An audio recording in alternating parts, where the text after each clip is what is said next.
Welcome to the world of fighting. This channel will inform you about the hottest and loudest news in the sports community. Support the channel with likes and comments. Get your mugs of hot tea ready, and here we go. Let's go! Jon Jones enters the 100 men versus 1 gorilla debate.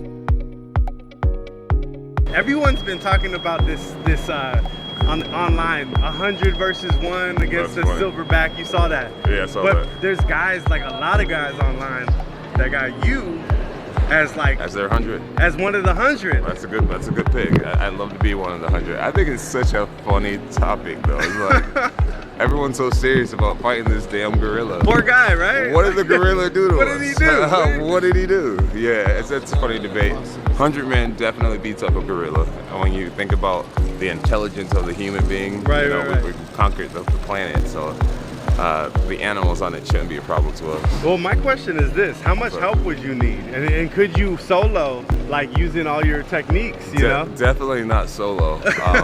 I would need a lot of help, but I think you get a bunch of the guys from the NFL roster, a bunch of the heavier guys from the UFC roster, and we have that thing down in no time. Where are you coming in? Where am I coming in? Third wave? Nah, let me lead the pack. Let me lead the pack. Yeah, I'd like to be a part of the first wave if we did that. I like it. That's so funny. What a topic, huh? Oh boy. Okay. All right. Hang on. I'm gonna be right there. Okay. Merab Dvalishvili goes head-to-head with a gorilla. Champ. We gotta go.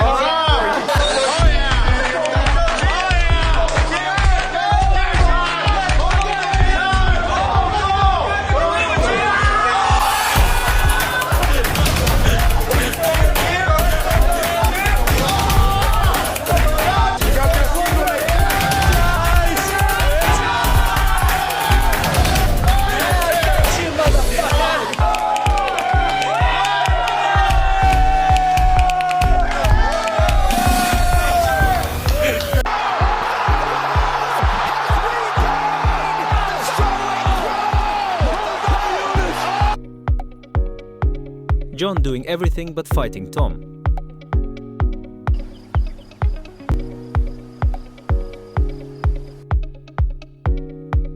Tom Aspinall wrote Instagram. Let's do that right now. Let's do. Jiri Prochazka swims 30 meters under the ice in a frozen lake.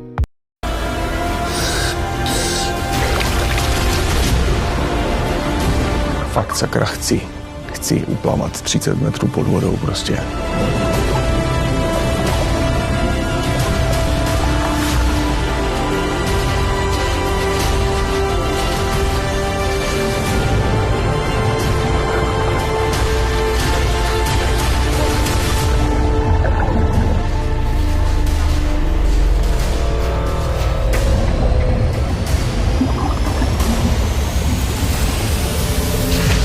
Davy nahoře. Jiří. Bylo to těch 30? Jo? 30.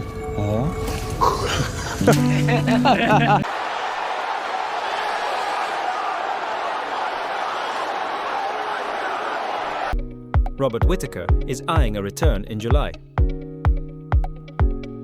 I've been in conversations with UFC since the beginning of the year, trying to pick a date. I wanted late June, but the UFC is really fluid at the moment. There are a lot of cards getting pushed around, a lot of fights getting moved around. Mate, honestly, they just haven't locked me in for anything just yet. I think the end of June is a bit too soon now for them to put me on something. You know, there were rumours that I was going to fight before that, even in that potentially on that Baku card, but nothing kind of got locked away or settled or anything like that. They threw names at me. I said yes to every one of them. I wanted to fight Strickland just because I thought it made sense. I'm in that trajectory of heading back to the title, of walking back and making my way to get the gold, especially after seeing Volk, win the title back. There is nothing more inspiring than seeing him win his title back, right? I was like, got to get my finger out. Let's do this, right? Again, like I said, UFC being kind of tight-lipped about a lot of things. June's probably too short now. It's only about seven weeks away. International Fight Week's only 8, so that's cutting it close. Most likely looking for July, but just got to kind of sit and wait. Alex Pereira wrote X. I've never spoken poorly of the UFC, but with what I've just heard, I'm disheartened. I've already had thoughts of not fighting anymore, and after what was just relayed to me, this may be the start. Alex Pereira says his X account has been hacked and his relationship with the UFC is great.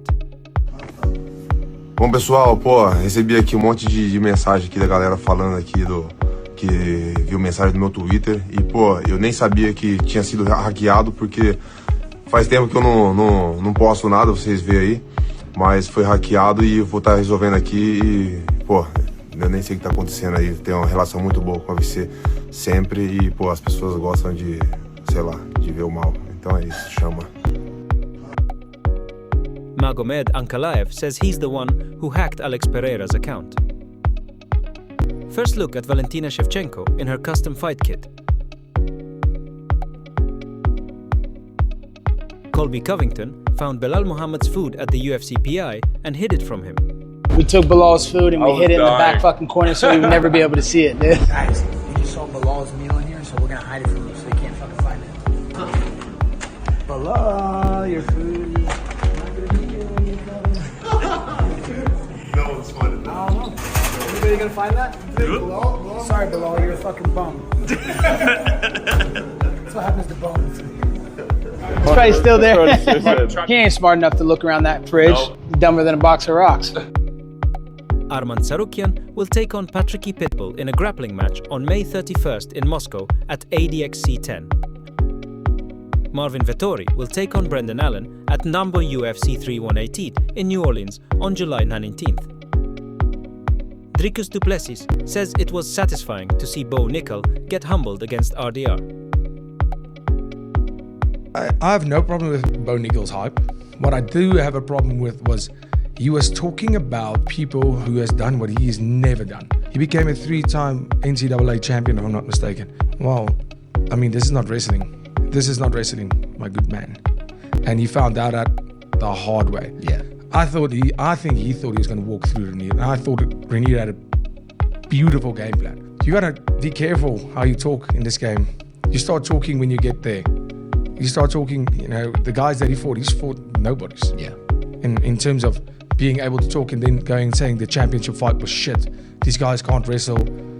That's not that impressive, that win. Well, I mean, Humble Pie does wonderful things for a man. And I think he got served 4 pies. Full pies. Full of them. It was satisfying. It was satisfying to watch because you can't just disrespect the people who've done what you wish you could do. You know, he had this aura of, I am champion. Nobody can out-wrestle me. I can out-wrestle anybody. I'm just so... And he was talking about wrestling. This is not wrestling. This is fighting. And in my honest opinion, that knee, it was a proper knee. Bo Nickal gave up. Bo Nickal was broken mentally. That's why he took a knee. He wasn't dropped by the knee. The knee caught him. It was a good knee. But if you're going down for knees like that, good luck at the top, because the shots are a lot harder. Right. I totally agree. Alex Pereira and Jiri Prochazka crossed paths at the Rizin event this past weekend.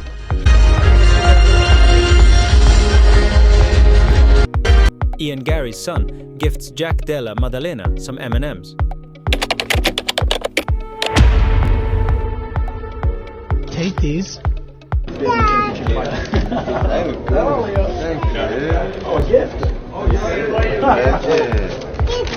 Thank you. You gave him a gift? What did you give him? I say, I hope you enjoy them. Oh my God. Oh my God. Belal Muhammad officially gets his Palestine profile. Dricus du Plessis responds to Khamzat Chimaev saying he's prepping for murder ahead of their fight. Ilia Topuria is in great shape ahead of his move up to lightweight. Dana White tipping Valet $900. Russian MMA face-offs are wild.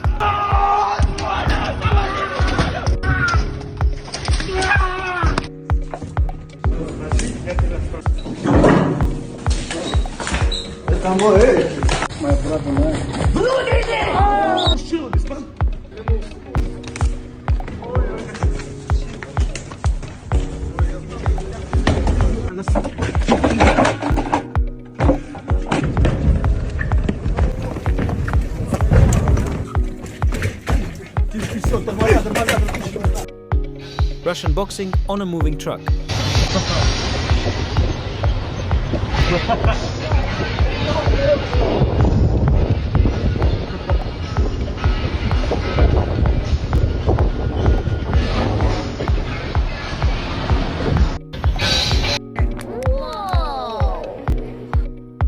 Alex Pereira and his sons wearing matching tracksuits. Why does Bro have boxing gloves on?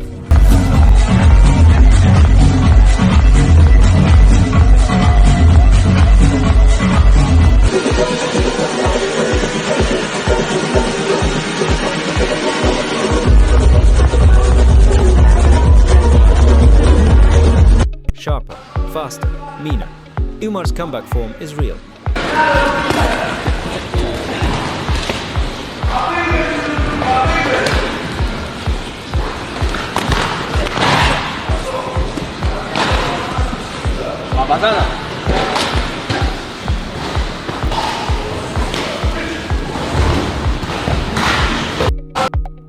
Belal Muhammad plans to be an active champion and even calls himself Alex Pereira Jr.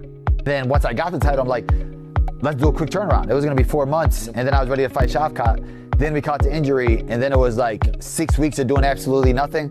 And then I had to get right back into camp, right back into training, and I was like, all right, when do I feel good? And then Ramadan happened, so I was like, all right, well, May works perfectly. I'm ready for it. I don't wanna wait any longer than that. And yeah, if I'm healthy, I'm ready to go again. Obviously, you always wanna stay healthy, you always wanna keep working it. For myself, it's like, let's get as many as possible. I want to be an active champion. Those are guys that I see, and I want to be that guy where the UFC could count on me and look at me and be like, we got Pereira Jr. right here. Let's just hit him up and let him go. Oh my God! Wow! Belal wins. Will you accept any other fight than a title shot? No. I don't think I need to. I believe I'm the biggest name in the division. Do you know what I mean? I injured Shevchenko. He's not going to be fighting this year. Do you know what I mean? I don't see anyone who's bigger or anyone who's more interesting to put on a pay-per-view main event and sell out a stadium. There is no one bigger. There is no one that will create that buzz and that hype. And I think me and Belal stylistically is a great matchup. It's a great fight. It's two professional athletes going out there who have nothing but respect for each other but want to compete against the best and be the best. And I believe Belal wins this weekend, and I'm going to go out there and I'm going to show the world why I really am the best in the world, and I'm going to do it against the champion. Chris Eubank Jr. has mapped out his dream next 3 fights. Chris Eubank Jr. feeling the love from the fans in London after beating Conor Benn, as one supporter even asks him to sign his box of eggs. Me hold it. You all look like a photographer.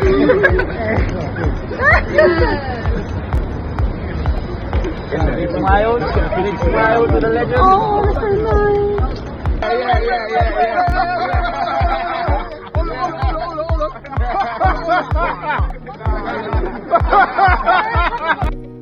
Freshly updated Ring Magazine pound-for-pound rankings as David Benavidez re-enters while Canelo Alvarez falls 1 position and Devin Haney drops out.